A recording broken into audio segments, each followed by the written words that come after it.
우리나라가 진짜 명품 소비를 많이 하더라고요. 많이 합니다. 네. 규모가 어느 정도 되나요? 근데 규모로 봤을 때는 사실 7등 정도여가지고 네. 보통 명품 시장이 그냥 국가 이 경제 규모랑 비례해서 똑같거든요. 그러네. 우리나라가 네. 진짜 세계 7대 무역대국이잖아요. 네. 그리고 뭐 GDP를 봤을 때는 뭐 10위에서 왔다 갔다 하고 있다 보니까 국가 규모 대비해서는 그냥 조금 더 좀 큰 규모라 보시면 될 것 같고, 근데 이제 한 사람당 쓰는 금액을 보시면 확 커집니다. 그래서 1위라면서요? 네, 1등입니다. 우리나라가 1등이고 한 300불 초중반 정도 지금 쓰고 있고요. 그리고 미국이 그 다음이고, 그리고 중국이 이제 전체 시장으로 봤을 때는 2등 정도 하는 큰 시장인데, 근데 워낙에 인구가 많다 보니까 이제 한 사람당으로 봤을 때는 뭐 한 5만 원대 정도 나눠서 봤을 때는 그 정도 쓰고 있습니다. 근데 중국이 뭐 아직 14억 인구가 여행을 시작한 것도 얼마 안 됐고, 그리고 여권을 가지고 있는 비중도 뭐 10%가 좀 될랑말랑한다라고 하고 있다 보니까 이제 그런 것들이 올라오고, 그리고 좀 하급 도시, 3선 도시, 4선 도시에 있는 그런 분들의 소비력이 올라오면은 확실히 좀 더 커질 것이다, 이렇게 전망을 하고 있습니다. 근데 우리나라가 1인당 명품 소비 1위가 된 게 오래됐나요? 이렇게 된 지는 얼마 안 되지 않았나요? 규모로 봤을 때는 그런데 이제 코로나19 지나면서 조금 올라왔다고 봐주시면 될 것 같고, 아무래도 코로나19 때문에 여러 가지로 해외여행이 좀 제약되어 있었던 부분이 있었고, 그리고 소비가 저희가 할 수 있었던 게 그렇게 밖에 일단 나가는 게 좀 어렵다 보니까 좀 특이사항 중에 하나가 중고거래나 리세일 같은 그런 거래들이 좀 활성화되면서 좀 그런 부분들도 부추겼던 것 같아요. 소비를. 근데 이게 사실 명품 소비 어느 나라에서나 코로나 기간에 보복 소비, 명품 소비 좀 많이 일어났었잖아요.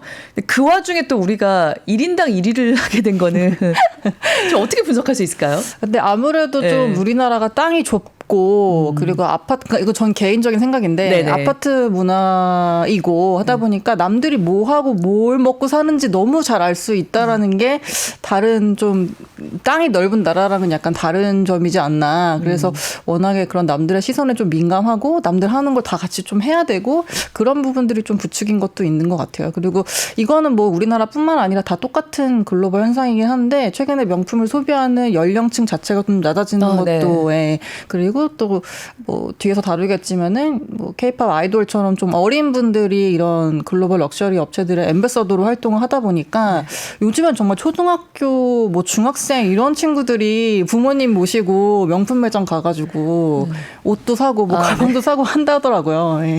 그래서 그런 부분이 초등학생들이요? 네, 저도 기사에서 보고 깜짝 놀랐는데, 왜냐면은 지금 뭐 최근에 뉴진스 뭐 이런 친구들이 중학생, 고등학생 막 이러니까 그런 거 이제 선망하는 친구들, 저희 과거에 막 SS, H.O.T 입었던 옷 뭐 같이 따라 입었던 것처럼 이제 그런 흐름으로 좀 되고 있는 것 같아요. 근데 백화점 입장에선 사실 명품이 그렇게 수익성이 좋은 품목은 아니어서 아시겠지만, 그래서 백화점 여자 옷을 팔아야지 제일 마진이 좋거든요.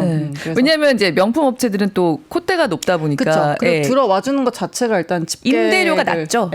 집객을 이제 활성화 시켜주는 그런 요소로 작용하다 보니까, 뭐 샤넬 같은 경우 보통 여성 의류 평균이 한 30% 정도 수수료를 떼는데, 이제 샤넬 같은 경우는 10%도 안 되는 수준이어가지고, 그쪽은 수익성에는 도움이 안 됩니다. 우리가 생각하는 것 이상으로, 그러니까 외국인들도 명품을 우리처럼 많이 사진 않더라도 기본적으로 명품이다라고 하는 것에 대해서 저기는 되게 고급이다라는 이미지는 다 갖고 있잖아요. 그쵸.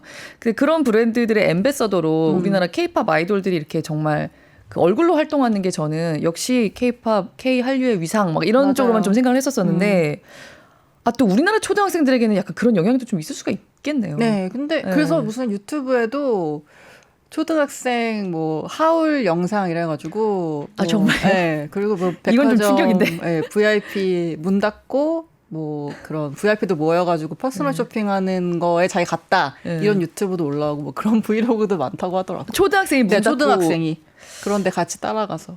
이거 제가 이렇게 방송 중에 이렇게 감정적이 되면 안 되는데 이건 좀 분노가 되네요. 근데 이제 방금 말씀하신, 그러니까 우리나라 사람들의 특징이라기보다는 이렇게 좀 사람들이 밀집해 있는 대도시에서는 확실히 좀 명품 소비가 많은 것 같은 생각이 들어요. 제가 이 보복 소비가 한창이었던 2021년에 그 맨해튼에 1년 살았거든요. 근데 저는 그 전까지만 해도 아시안들만 그렇게 명품을 좋아한대라는 이미지가 좀 있었었는데 아니죠. 네, 뉴요커들 진짜 명품 네. 어마어마하게 좋아해요. 그리고 그때는 이제 글로벌 공급망이 꼬여 있었기 때문에 공급에 좀 문제가 있어서 그런 것도 있었지만 정말 이렇게 맨해튼 한복판에 제일 큰 롤렉스 매장 이런 데도 다 팔리고 들어오지를 못해가지고 맞아요. 굉장히 큰 매장에 딱 쇼윈도에 시계 딱 하나 있고 맞아요. 네, 그래서 이게 미국 사람들은 뭐 가면은 쇼핑몰에 명품이 널려 있다 막 이러는데 전혀 그렇지가 않고 맞아요. 오픈런도 우리나라만큼 정말 있었어요. 다 똑같아. 네, 그래서 이거는 미국 전체적으로는 그럴지 모르겠는데 뉴욕 같은 대도시는 상당히 비슷한 모습을 보인다는 생각을 했었거든요. 네. 그러니까 뭐 다시 한번 조금 얘기를 하면 우리나라 또 뉴욕 해서 사실 코로나 이후에 명품은 오히려 가장 좀 잘 된 시기 중에 하나였죠. 그쵸. 굉장히 호황이었죠. 뭐 백화점으로만 봐도 계속 두 자릿수 성장을 거의 10년 동안 계속했고요. 네. 근데 올해는 지금 백화점 기준으로 봤을 때는 한 자릿수 성장대로 떨어지긴 했는데 그동안 너무 이제 성장률이 높았다 보니까 더 성장을 하려면 정말 더 큰 성장률 나와줘야 되다 보니까 지금은 둔화한 상황이지만 지금 작년에 이제 명품 업체들 매출액으로만 봐도 뭐 보통 저희가 에루샤라고 부르는 세 개의 에르메스, 네. 루이비통, 샤넬 합쳐서 뭐 매출이 거의 4조 원에 육박했다고 하니까요. 네. 네. 그러니까 이제 엄청 큰 거죠. 그래서 지금 루이비통만 봤을 때는 한 1.7조 정도 매출을 했고요. 우리나라에서만요? 네, 우리나라에서만. 그리고 이제 영업이익 봤을 때 한 4,200억 정도 수준이니까 뭐 샤넬도 1.6조 매출에 뭐 한 4,100 초반 정도 영업이익 했어요. 그러니까 영업이익률을 봤을 때는 한 둘 다 한 24%, 25% 이 정도 네. 하는 수준이라고 보시면 될 것 같고 에르메스도 6,500억 원대 매출을 올렸는데 여기는 이제 영업이익률이 훨씬 더 높아요. 네. 왜냐면 더 비싸게 마진을 붙인다는 거겠죠. 그래서 여기는 한 2,000억 초반 정도 영업이익 했는데 영업이익률을 보면 한 32% 정도. 예. 근데 이거를 그냥 국내 업체들하고는 조금 비교해서 보시면 아까 말씀드린 것처럼 샤넬이 뭐 한 1.5조 매출 정도 했다 보시면 한섬이나 신세계 인터내셔널 같은 우리나라 의류 그리고 조금 뭐 고가 화장품 플러스 해외 브랜드 같이 하는 업체들 이 친구들의 매출액이 비슷해요. 1.5조인데 근데 이제 이익률로 봤을 때는 한 1,000억 초반 정도 하거든요. 근데 아까 말씀드린 것처럼 샤넬 4,000억 했으니까 네. 그만큼 잘 팔리고 마진도 잘 붙이고 있는 거죠. 그러니까 이제 명품은 진짜 영업이익률이 이 정도로 나는 산업이 그렇게 많지가 않잖아요. 정말 드물죠. 그쵸. 네. 네. 뭐 아예 뭐 인터넷처럼 뭐 제조 자체가 안 들어가는 그런 플랫폼 업체들 외에는 이렇게 나오기 힘들죠. 그렇죠. 네. 그러니까 명품이 아닌 것들은 뭐 10%에서 그 밑으로 영업이익률이 나왔는데 네.